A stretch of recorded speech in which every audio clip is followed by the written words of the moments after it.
Hi, everyone. It's Emil. It's Emil Guillermo. Emil, Amok to you. This is our podcast, my secret podcast, Emil Amok's Takeout, my takes on all things considerable.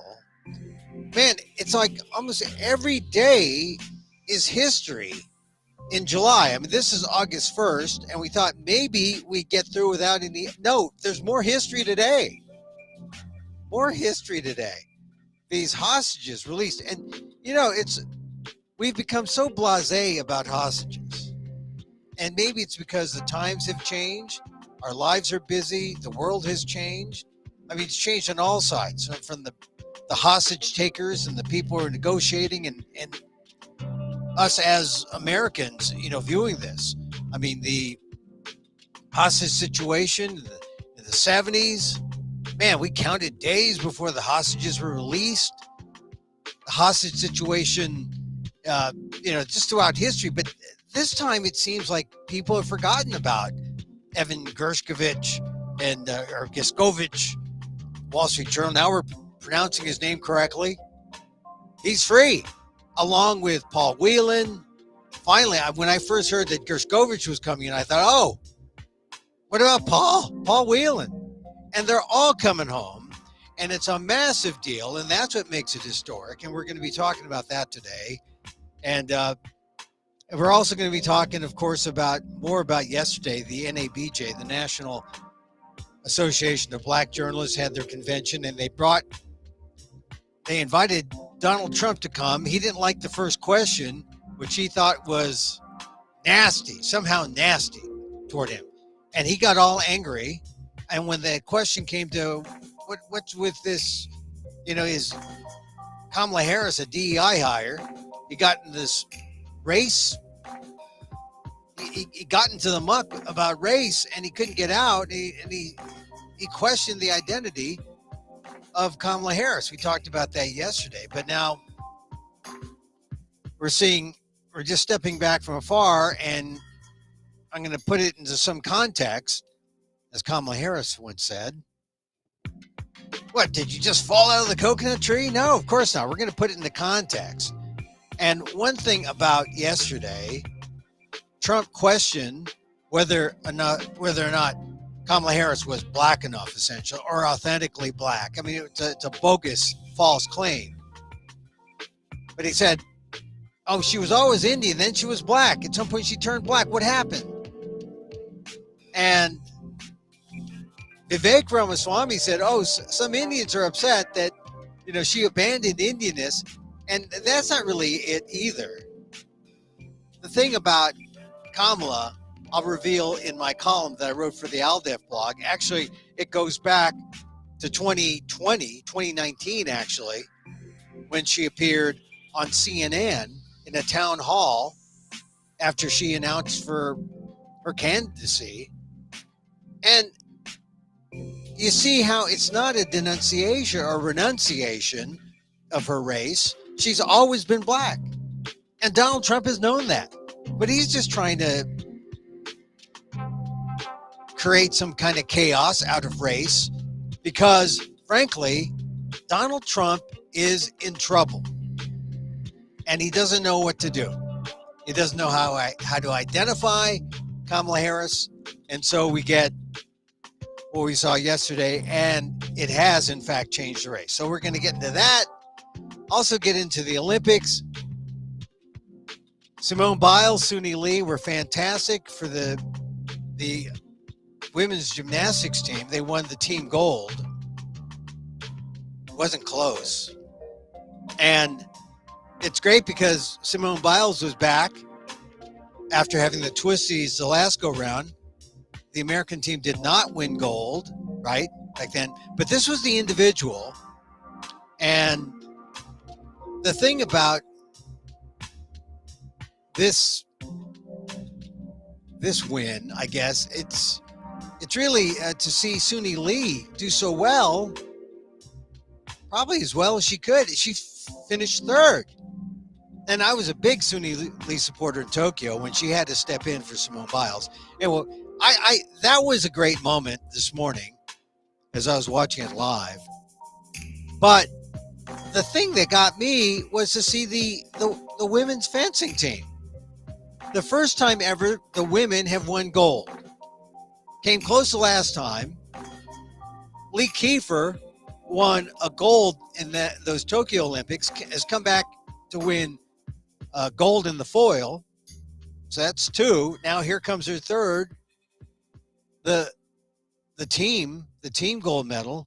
And I have to say, in watching the team win, I saw her fence in that final round, and then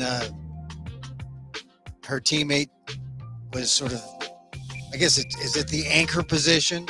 She was the last fencer. But when they won, I got really emotional. This is the power of the Olympics, right? I mean, USA, USA, USA. But it's also the fact that this was probably, once again, just like the gymnastics team, one of the most diverse squads in history. And they did something that the U.S. has never done in fencing. And maybe I also talk about it because when I quit the football team at Lowell High School in San Francisco, because I wouldn't cut my hair, I joined the fencing team. Well, first I joined the debate team because, had to prove that I didn't lose my mind when I concussed on my last play in football. But I had to do something in gym, and I joined the fencing team. So I know about the foil, and we didn't have, actually épée. We had épée. And I know about repost, and I know the footwork, and I can watch them. We didn't have the fancy gizmos, where the electronic touch. But I got into it in high school. I didn't go beyond high school, but I can relate to the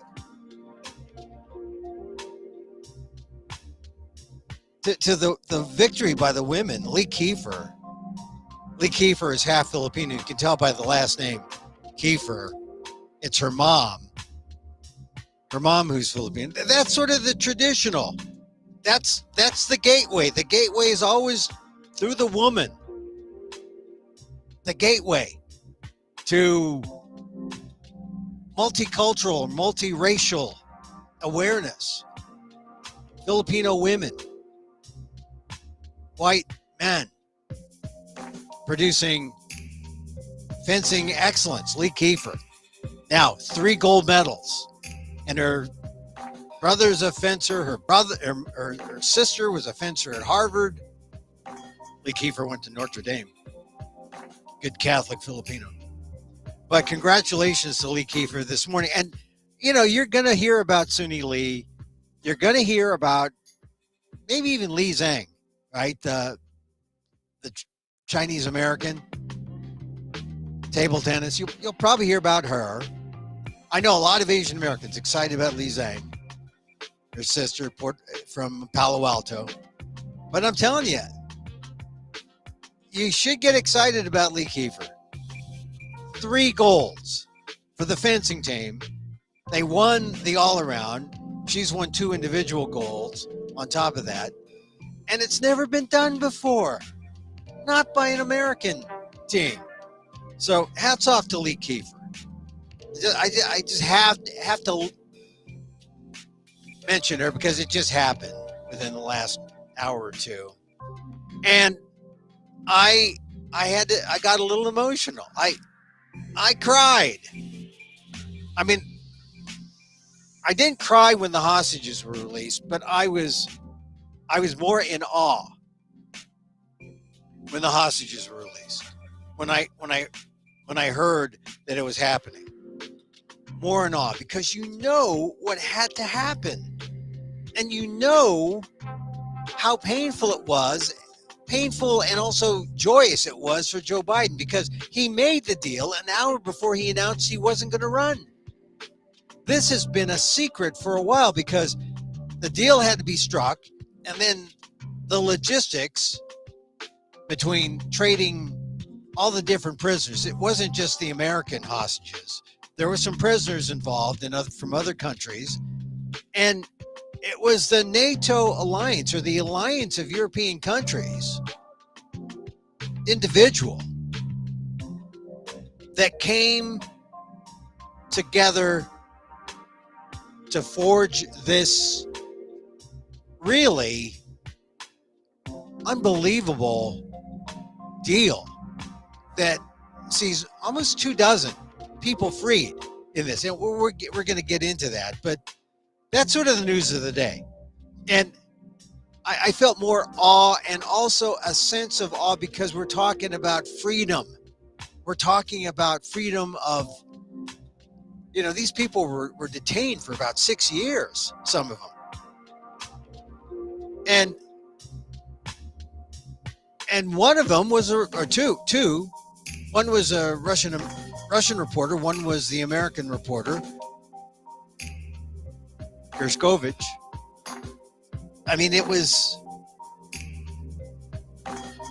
It just stopped you in your tracks. And you want to talk about USA, USA, USA. It made you proud to be an American. It made you proud to be an American. Here they are. They are Emil Gershkovich. It's really, really something to see them free. And I'm trying to find my place here.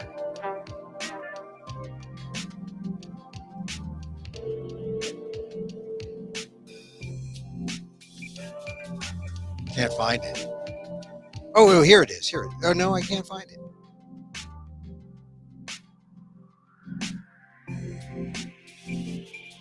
Yeah. There they are. And I'll just read from this picture from Axios, right? Evan Gershkovich, Radio Free Europe journalist Alsu Kormasheva, and Paul Whelan. They were in Turkey. Now look at them with their especially Paul Whelan. Man, he's been jailed. They're all jailed on these made up charges. Would you have the wherewithal to just keep it together all those years? I guess I'm sort of a semi self-diagnosed ADHD type. I don't know if I could have handled it. I would have been meditation, I'm sure, just like everything else for me. But that was Evan Gershkovich holding the American flag. Now that's USA, USA, USA. I was telling you about my moments cheering for Lee Kiefer, the Olympic fencer. But that picture there, coinciding with the Olympics, that is USA, USA, USA. And think about what it means to be an American in this country, to be free. Your country fights for you. This was President Joe Biden this morning.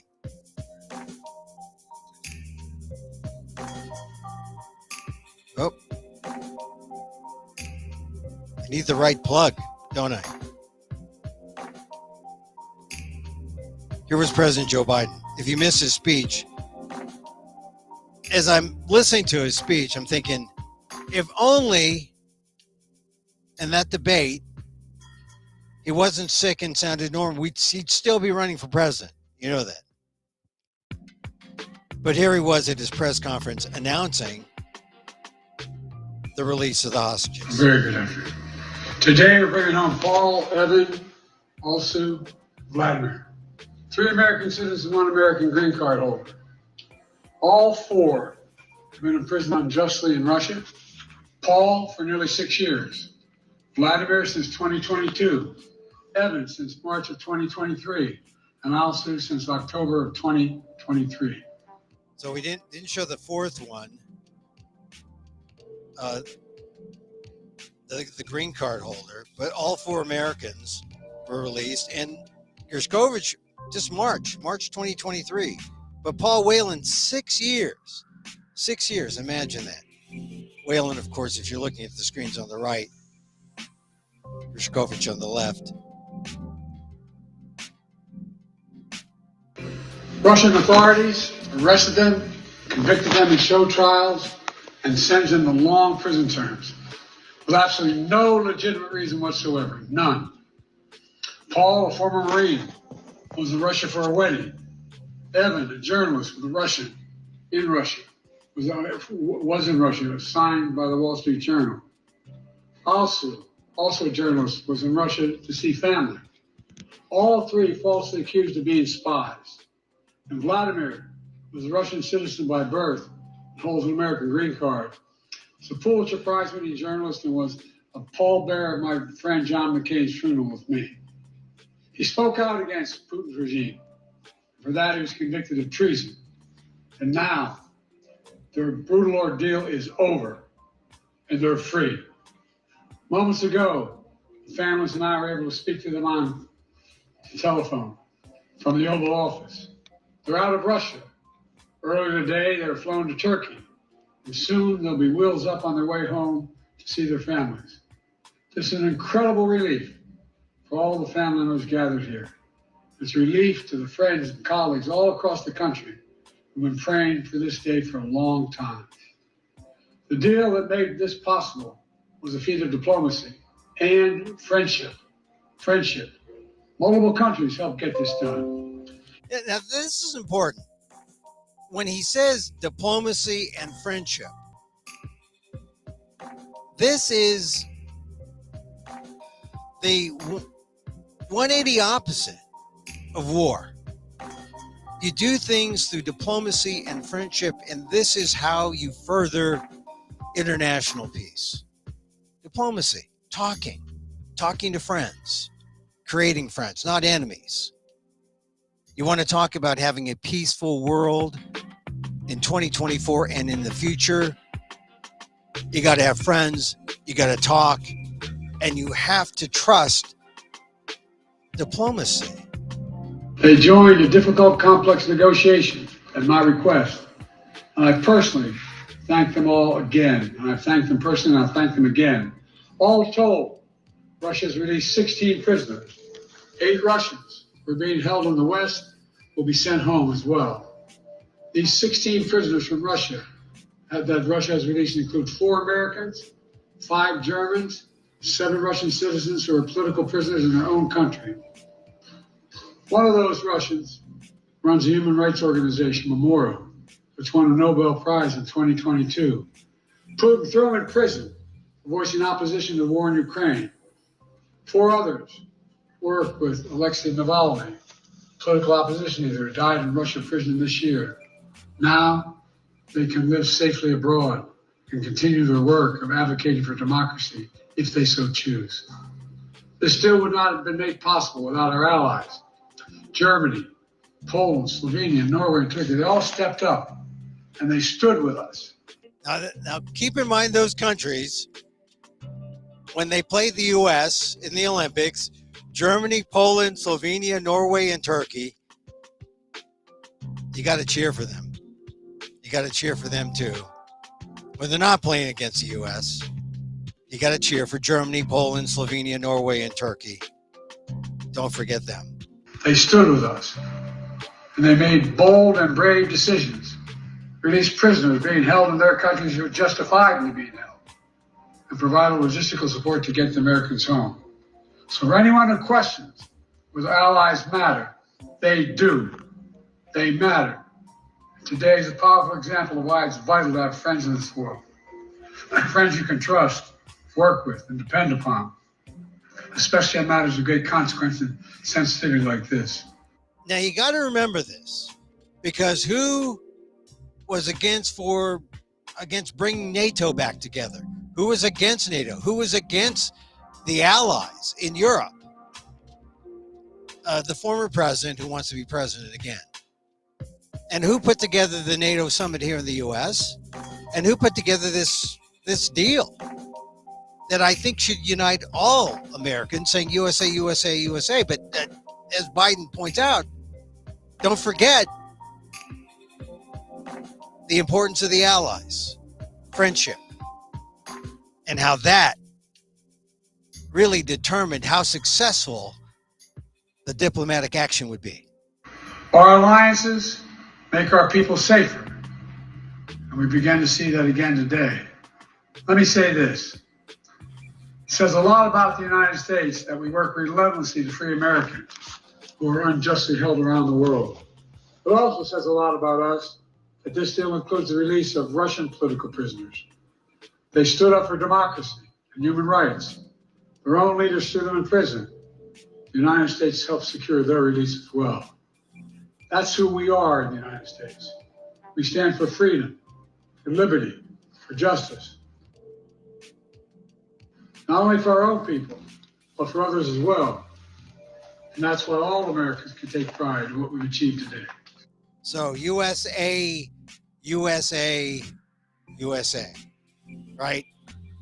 When you break into that chant, it's not a hollow chant today. It's not about something that's sort of somewhat inconsequential. I mean, it's a nice diversion of the Olympics. It's a nice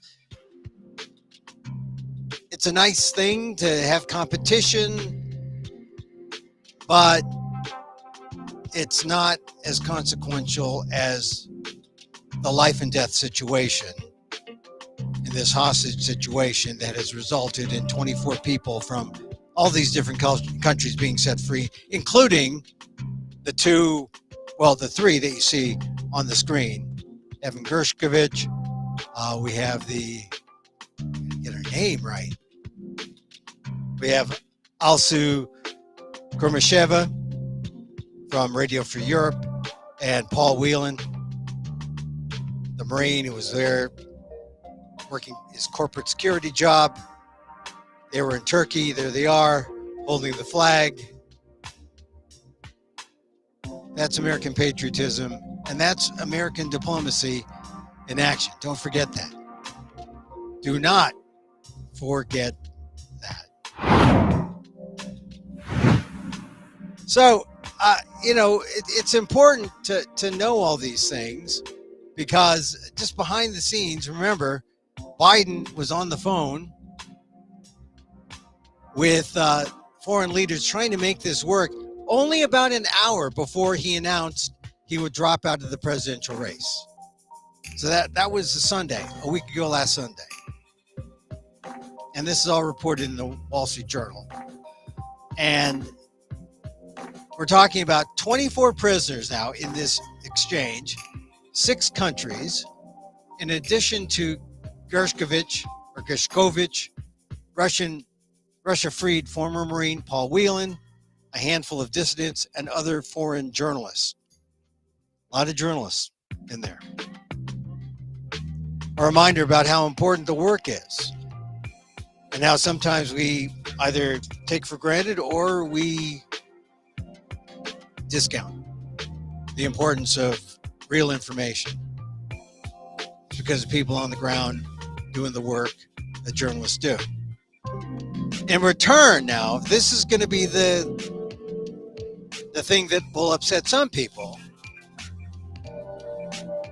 Russia released these freed prisoners, but it got hitman Vadim Krasikov. Russia repeatedly nixed any kind of exchange that did not include Krasikov, and the U.S.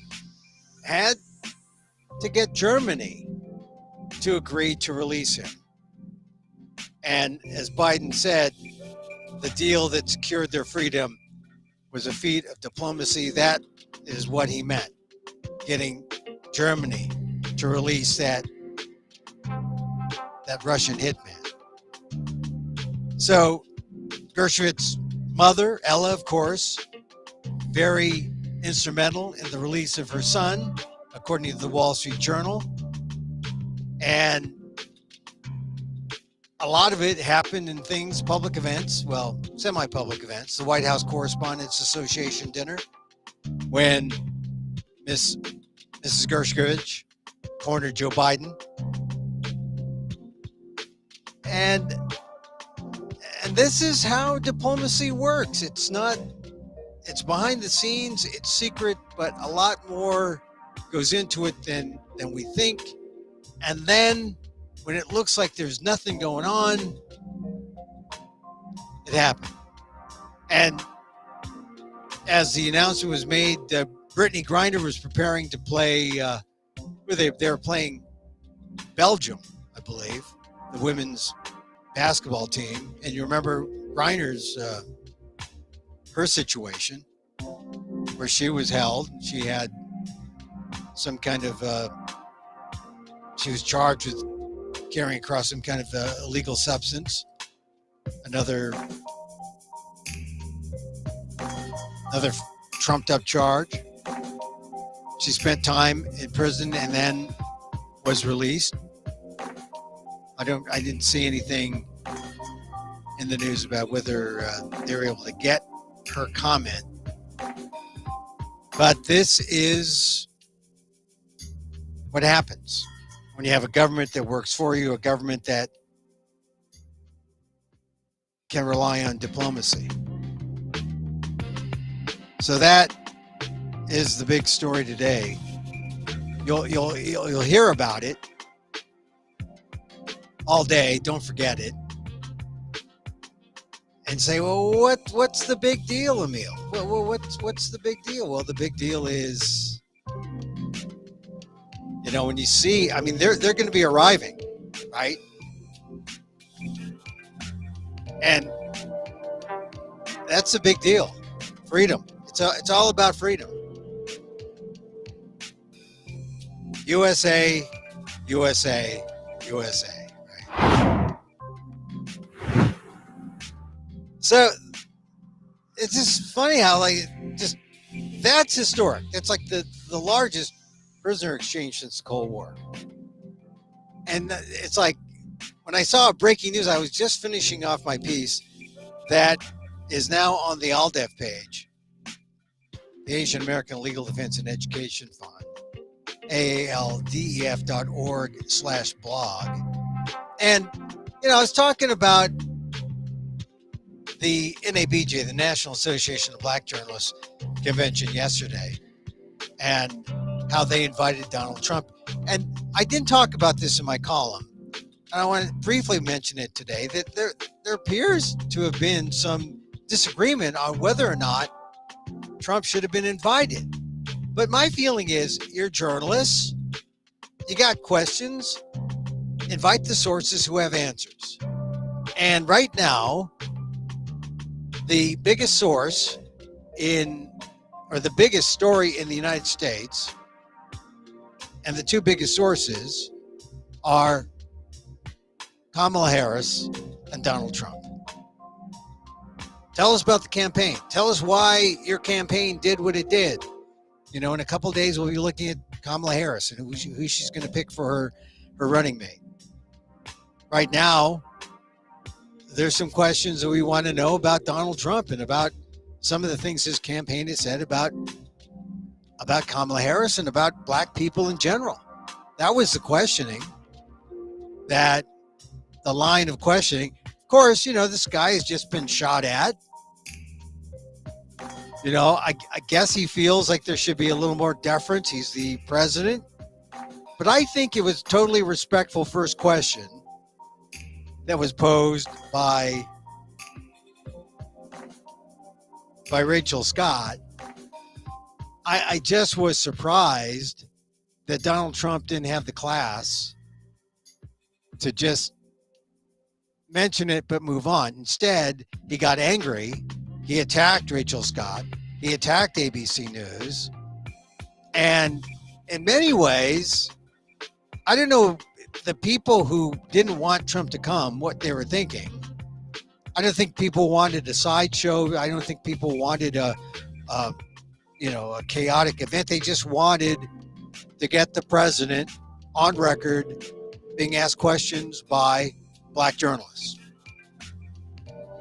And then it went off the rails, and the president did himself in, really, because he could not control himself. Or I think maybe he did control himself. Maybe he did know exactly what he was doing. So my column, I say, this idea of Kamala Harris not being black enough or not being Asian enough. I've always wondered why Kamala Harris didn't give her Asianness equal billing. And a lot of reporters, when they do stories about her, will go they'll identify her halfway. Oh, she's the first African American woman is accurate. First African, because first African American woman. But she's also Asian American. And that was always my beef. Hey, I look at Kamala Harris, I see Asian and black. They coexist together. That's the way it works biologically. Why don't people acknowledge that? But I always felt that Asian Americans were not shunned, but they were just left out because of the editing, left out because of protocol. I don't know. But I think after this episode, we should just call Kamala Harris what she is. She's the first African American woman, first Asian American to serve as vice president of the United States. Just call it. Identify that. And there have been journalists who do it correctly and say just that when they identify her. When they need to go to the historical phrase. The historical phrase that identifies who she is. Sometimes they get it wrong. I heard the other day a journalist say, Southeast Asian. No. Asia's a big place. She's not Southeast Asian. South Asian. Yeah, but not Southeast Asian. Southeast Asian would be Cambodia, Vietnam, places like that. South Asia is a big continent. India, Pakistan. So, I think that's the positive thing out of this. But yesterday was really interesting because, as I said, we got an angry Donald Trump. And because he got angry, I don't think we'll ever forget the day that Trump made race and identity politics a seminal issue in the 2024 campaign. I don't know if that was his intention, but I think he did on July 31st. Inflation, economy, no.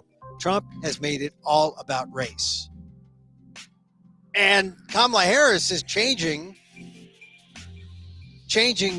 the direction of the campaign. So it's not necessarily just about democracy, just about the fight for democracy. It's a fight for freedom. It's a fight for civil rights. It is a civil rights battle, a nouveau modern civil rights battle that, when you think of it, it's democracy, but it's also a civil rights battle.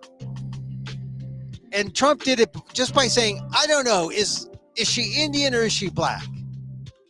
And of course, he didn't stop there.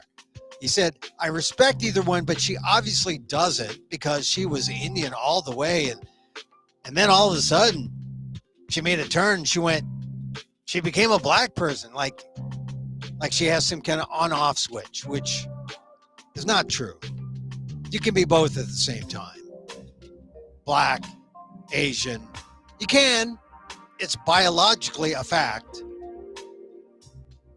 It was a false accounting by Trump, but he didn't stop there. He says, I didn't know she was black until a number of years ago when she happened to turn black. And of course, that's a lie. Right up there with the other big lies of the former president. How the 2020 election was stolen, how the system is rigged, how he's the greatest president for blacks since Abraham Lincoln, which is a lie he repeated in that Q&A session at NABJ. But now he was falsely questioning Harris's race. She has always identified as black. She went to Howard, the premier HBCU. Even Donald Trump Jr., the key advisor who recently suggested his dad pick J.D. Vance as VP, made headlines back in 2019 when he commented how Kamala was so black he didn't realize Kamala was Indian. So, what was Trump doing now? I mean, he knew back as far back as 2019, 2020. She's black. She's always been black. But what Trump was doing now is he was simply making it easy for voters in 2024. Trump was saying, instead of a Kamala, wouldn't you rather just vote for an aging white person who has no clue about race or diversity? It's the racist binary choice. When the going gets tough, the tough go racist. This is Trump's play at NABJ for all to see. Trumpian identity politics. Who are you going to vote for? That we don't know what she is, or are you going to vote for crusty old white guy?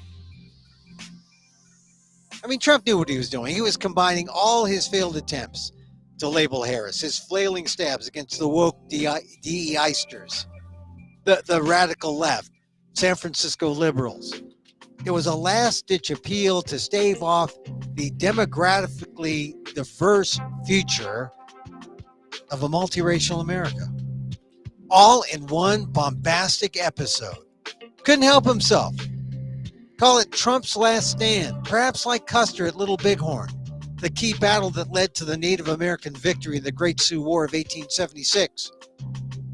Using the cloak of ignorance, Trump is making 2024 about race, and just about race. For Trump, after all, it's never about the real, but all about the feels. And we said all those things about Harris. What better way to hit that racist core deep in the hearts of voters, primarily white, everywhere? And that's where we are now in this historic and consequential presidential race of 2024. And I predicted we'd get here eventually to this point because I wrote about this 5 years ago. I mean, I'm an ethnic journalist. I knew we would get to this point. Harris does have an issue about race, but it's that she uses it strategically. I've often wondered why she doesn't give her Asianness equal billing. But this is what I wrote about Harris in 2019 on the ALDEF website. And this shows how many Asian Americans were baffled by Harris, but it's not that we gave her a pass, we just understood. And we also understand that how you approach or how you identify is your business. I mean, that's the standard. The census standard is, how do you identify? What do you call yourself? So I gave her some room to identify herself. But I had my observations. So this is what I wrote in 2019. As we've known in the nation's most Asian American state, California, Harris is articulate, intelligent, and has always had the charisma of a star. A female Obama type. Even Obama recognized that. And she's like Obama in another way. She's of mixed race heritage. She's part African American, sure, but she's also South Asian American, the daughter of an Indian woman who immigrated here from Madras in 1959. With her parentage split between her immigrant father from Jamaica and her mother from India, Harris represents the real diversity of the new America. She symbolizes all that is good about America, immigration and equal opportunity. She rallies blacks and South Asians who have been among the largest Democratic fundraisers in recent campaign cycles. She's the perfect counter to Trump, the president who relies on the loyalty of a mostly white base, concerned about losing its grip on America. So why did she keep the Asian part secret on a special Monday night CNN town hall in Iowa, which introduced her to the news channel's viewers as a kickoff of the 2020 campaign? The opportunity was there to blurt it out more than once. The opening question was on race and how to make America safer for people of color, immigrants, and the LGBTQ community, given the current climate established by the Trump administration. It was a kind of softball for her to advocate talking openly and candidly about the issue. Here's what she said. Racism is real in America. Sexism, anti-Semitism, homophobia, transphobia, these things exist in America, and we have to speak truth that they do so that we can deal with them. Great. So why no mention about her own Asianness at any point in the night? She had another opportunity when she was asked about her background. She talked about opportunity and the dreams of her parents. The dreams of her parents, but not her Indian mom. So you see, I was getting at it in 2019. It's a reluctance to just openly say she's Asian. And she was asked another time at that town hall meeting, a third time, not to be biblical, but a proud Filipino immigrant who identified herself as such asked Harris to talk about the impact of her parents' immigrant heritage. Again, no specifics about Harris's Asian background, just the common ideals and values that her immigrant parents instilled in her. I admit to being slightly disappointed. When was an Asian American given this kind of play at the beginning of a run for the American presidency? Mind you, I wrote this in 2019. It's 2024 now, if you're counting. As an Asian American of Filipino descent, a San Francisco native in California, I was hoping Harris would recognize her Asianness fully. During the CNN show, she discussed being a first as a woman, African American, or person of color to be elected in her various posts as California Attorney General and San Francisco District Attorney. She never said Asian, South Asian, or Indian. It made me wonder why she was being so homogenized when she has never backed down in California from acknowledging her Indian roots. The website newindiatimes.com cited a Facebook post Harris wrote a few years back.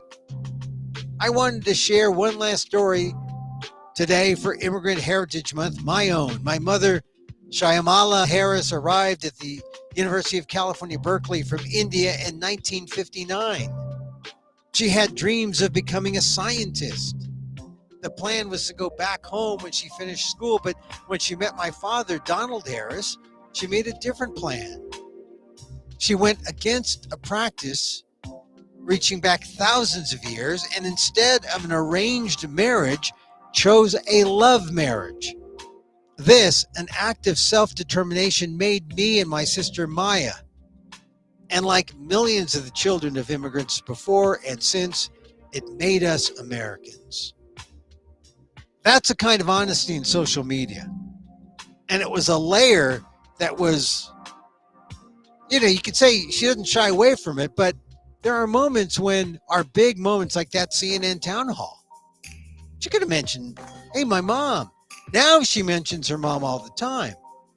Even in 2019, when she announced her presidency, she mentioned her mom at the beginning in Oakland of her speech. But like I said, introducing herself to the country nationwide on a cable town hall, she didn't do it. So it's a touching story. Her mother, Shyamala Gopalan Harris, died in 2009 at age 70 from cancer. My God. She was 70. Young. Always young. 2009. That was 2024 now. She died 15 years ago.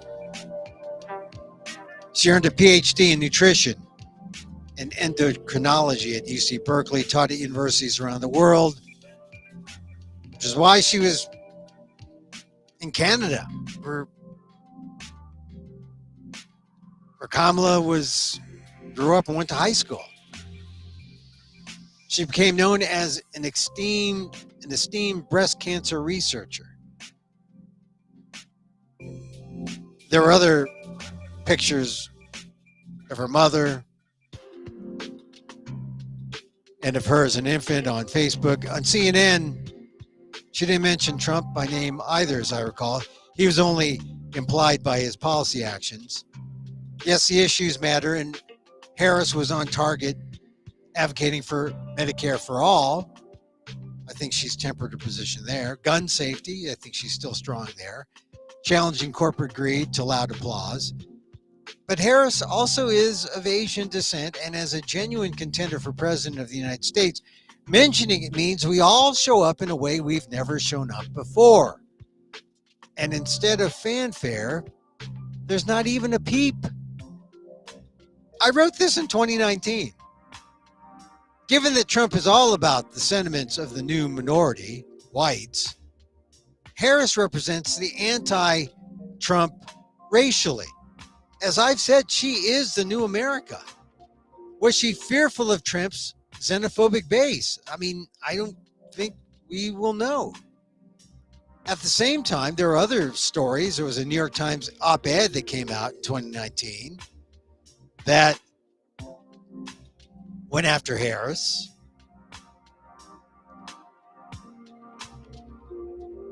And, actually, this op-ed did mention her mother by name on Medicare for All. And so, yeah, you can go and read the rest of this.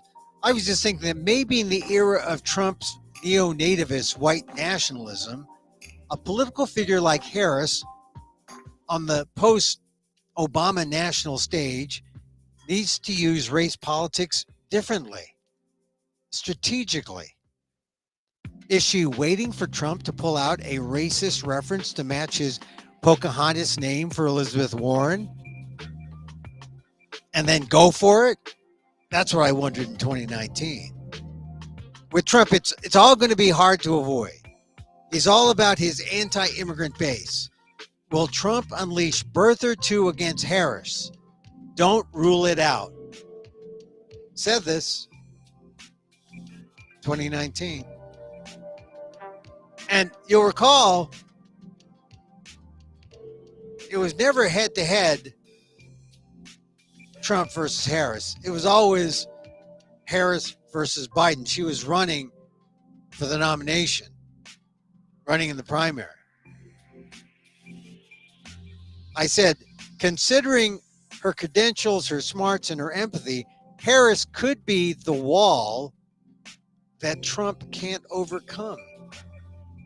No doubt, Harris's Asianness puts us in a unique historical moment. A person with Asian blood in the White House, we've never been closer. And then I wonder if there's going to be maybe Trump dumps Pence and announces Nikki Haley as his vice president, and then maybe we would see some kind of Kamala Haley catfight. It's early on the road to 2020, but wouldn't that be a sight? Asian women on opposite sides, so close to the top in American politics, and their Asianness just a footnote. And perhaps that's the way it should be. Like I said, I wrote that in 2019. And look at what happened. 5 years later, and Trump is desperate, and he's taken up birther 2, as some people have called it.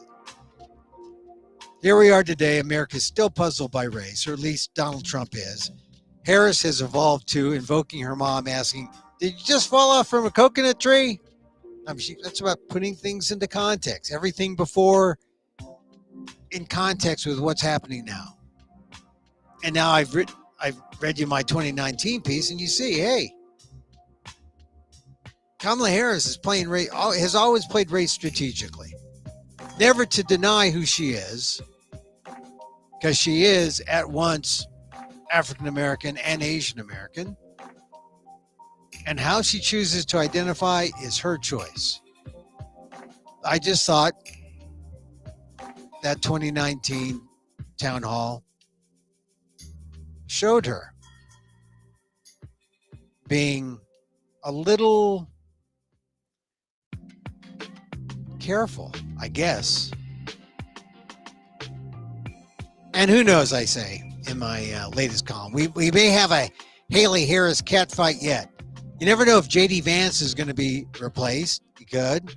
He was speaking at his own rally after the Trump NABJ appearance, and he didn't comment on how Harris was black or Indian enough, but questioned about her growing up in Canada. Harris was born at Kaiser Hospital in Oakland, but moved to Canada with her family because of her parents' employment.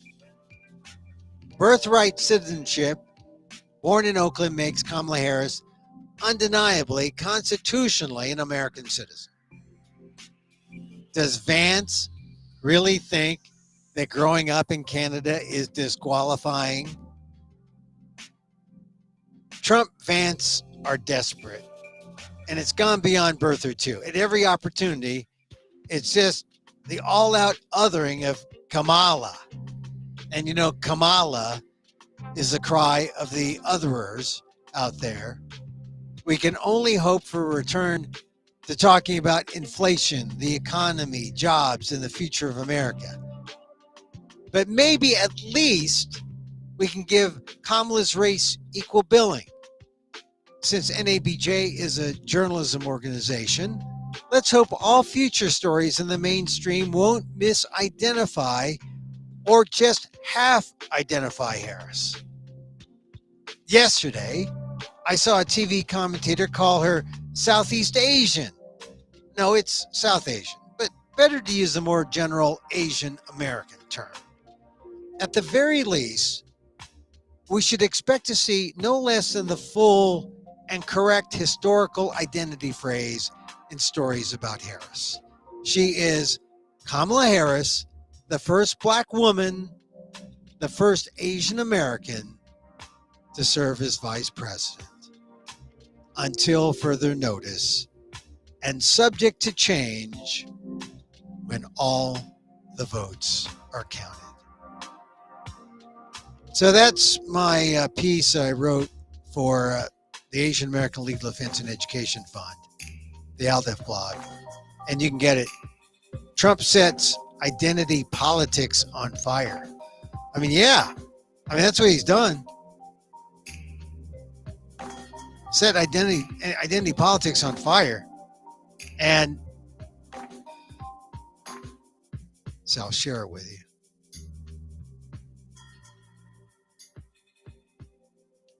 And if you go to the ALDEF blog, there it is. And you see those NABJ folks. I was surprised that some NABJ people didn't want Trump there, thought he'd turn it into a circus. But what better way to get access? And he came. Some people say, oh, they were being baited. They were being race-baited. No. Fair questions were asked, and you had a good panel. You had the woman from Semaphore, Kadya. She was good. You had it balanced. You had Harris Faulkner, the Fox woman, the black conservative. You have Rachel Scott, who I thought, handled being attacked by Trump fairly well, and she knew how to move it on. She didn't dwell. I would have asked a follow-up. Maybe I would have walked off, but no. Your job is to get the answer, not to walk off. To get the source to give you the answer on the record. So kudos to Rachel Scott and the rest of the panel, because they went on. They were supposed to go on for 60 minutes. They got cut short at about 35 minutes or so. And maybe they would have gotten to the thing that was important. Hey, how are you, President? How's your ear? Sorry you got shot. Because, truth be told, there are a lot of African-American journalists. I mean, they're not all liberal. They're not all,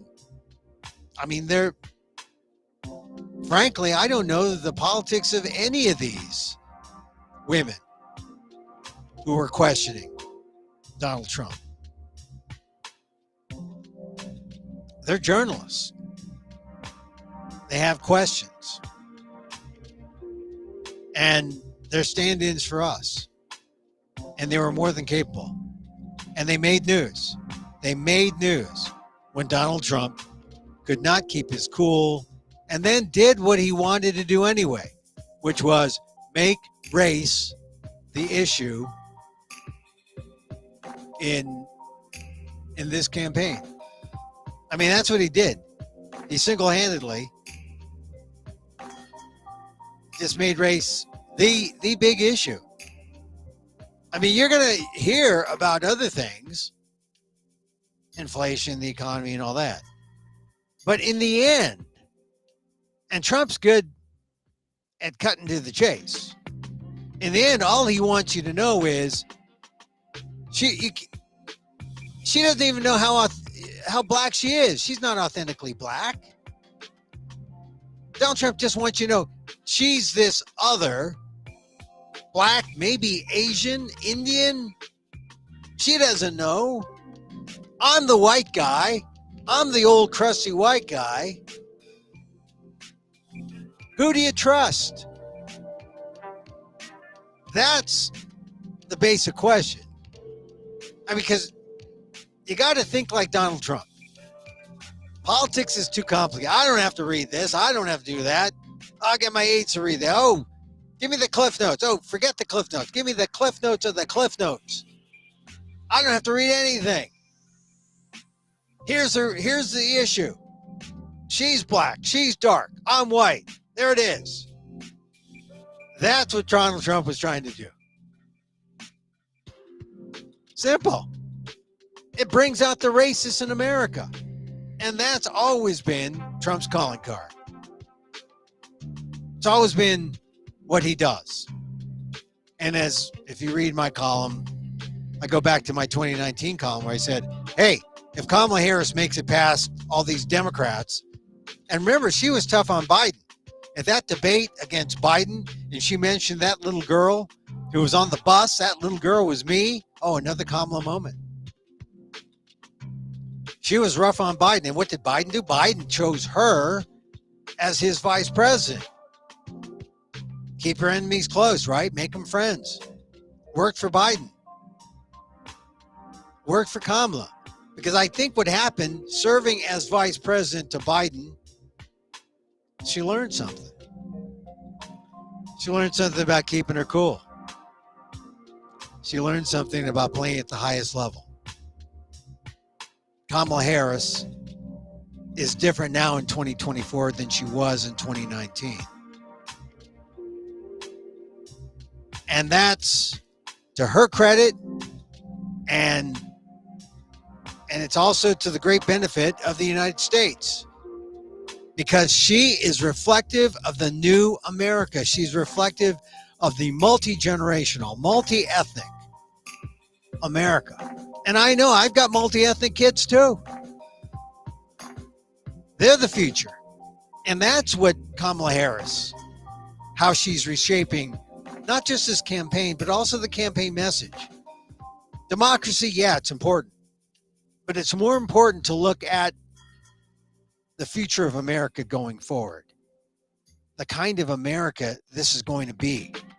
And it was forged not just by current immigration. It was forged by past immigration, by generations of people of color who first arrived here in the 19th century. Talking about Asians, Hispanics, African Americans, generations who are now American, many generations over.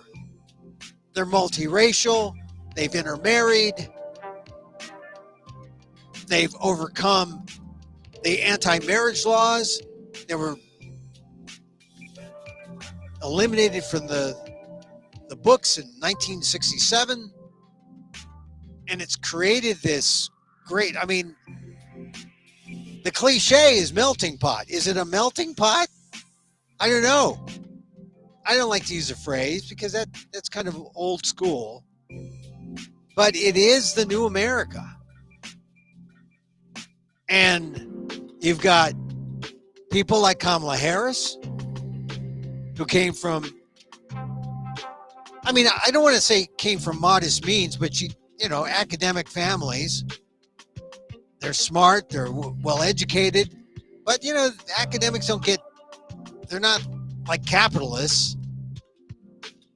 And she has really just climbed the ladder in politics. DA, AG, senator, vice president, come on. She's an example she's got Asian model minorityness. Is that the only Asian part of her? Prosecutor, DA, AG, senator, vice president, possibly president. I think maybe that's the Asian part. I didn't say that in my piece, but I should have. But she definitely is black. I mean, that was instilled in her to acknowledge her father, who I understand wasn't, a big part of her life, I don't think. She doesn't mention him as much. But she's never denied it. She went to an HBCU. She went to Howard.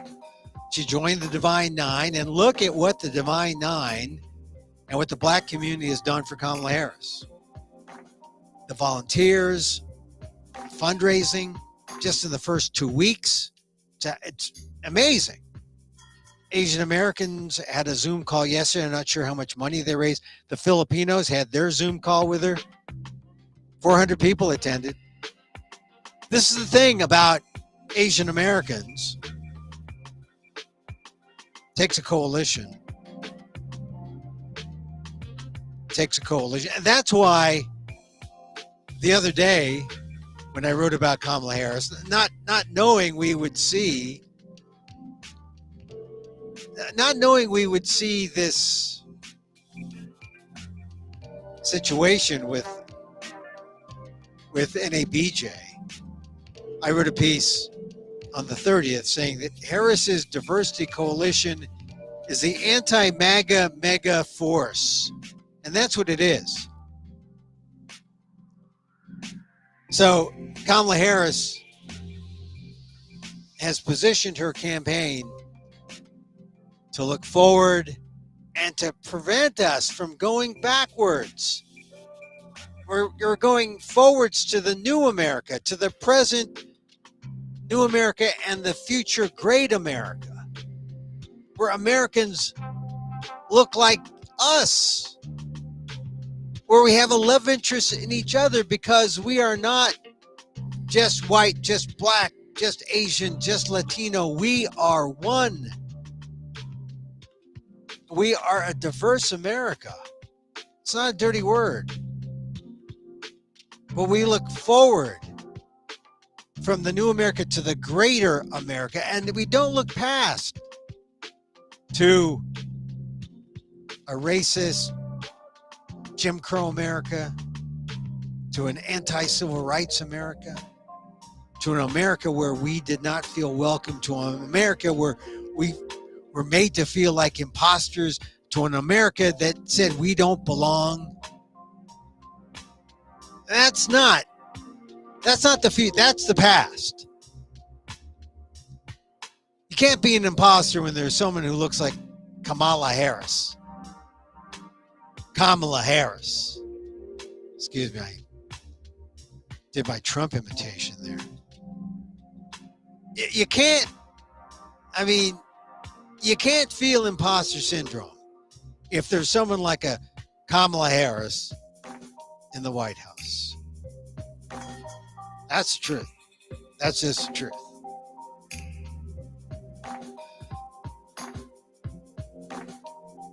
She's strategic. And if she plays the campaign, her campaign cards just right, she might get there. I mean, it's an uphill battle. We'll see what happens next week when she chooses. I don't know. Who do you think she's going to choose? We'll talk about that tomorrow. Hey, we went over. Tomorrow, we'll get Dan Gonzalez in here too. We'll talk more about this. Professor Dan, because the hostages will be home. Hostages will touch down. I mean, it's so complicated. 6 different countries. They had 6 different planes. You had to label the planes to get the, who's getting sent off with whom. Man, imagine the TSA check-in for that. Boy, oh boy. I mean, it's history. We got the Olympics. We got the hostages. We got the Harris-Trump thing. This campaign is history. And July, my God, is history. I mean, can you believe all the stuff that's gone on in July? It's just mind-boggling. I mean, truly.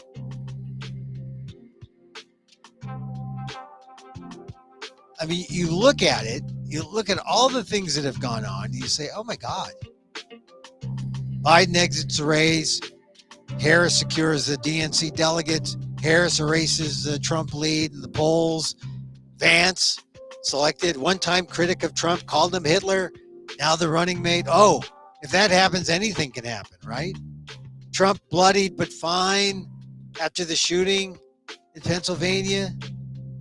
We got the software update that caused chaos around the world. The software version of Trump.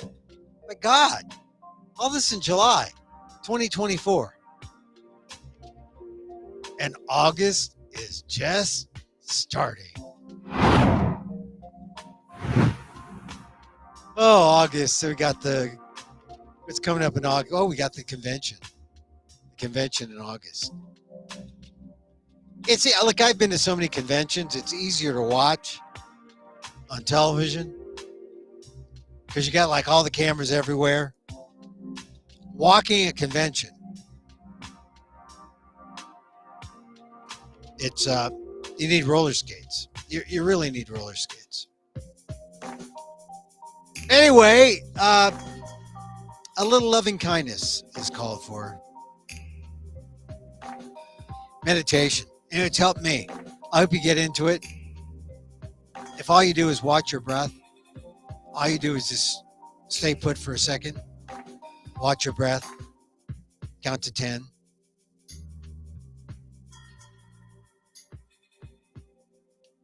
Do nothing. Go forward.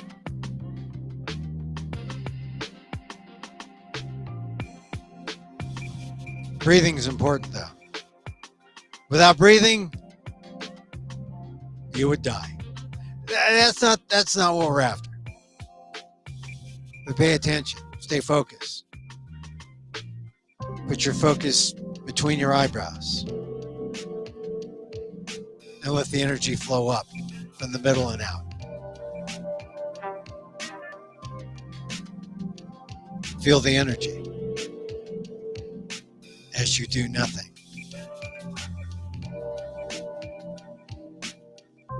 And then on top of that, I put the vegan whipped cream and the cherry. The loving kindness meditation. A little prayer. It goes something like this. And so, as I wish for me, I wish for you. May you be safe.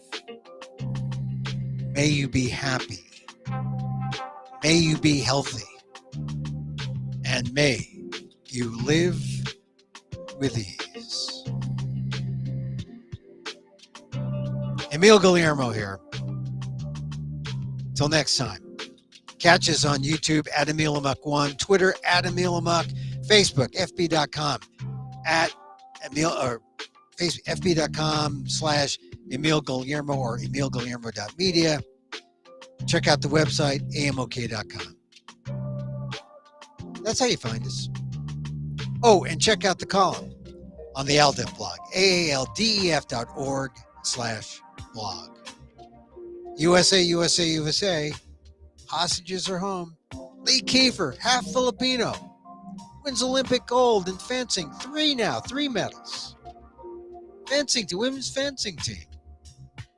It's exciting days, exciting days. It's hot everywhere, too. Till next time, stay cool. Mahal